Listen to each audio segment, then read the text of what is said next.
Ako po si Manny Pacquiao, buong buhay lumalaban sa mga pagsubok.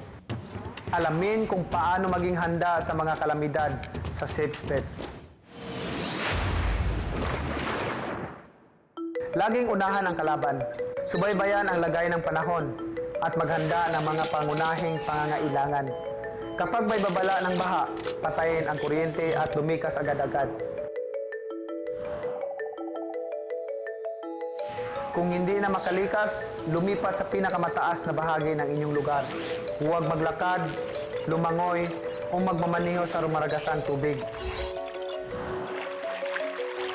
Kaya kapag may kalabang baha, tandaan ang Safe Steps, dito siguradong panalo tayo. Para ma-knock out ang kalamidad, puntahan ang aming website, safesteps.com.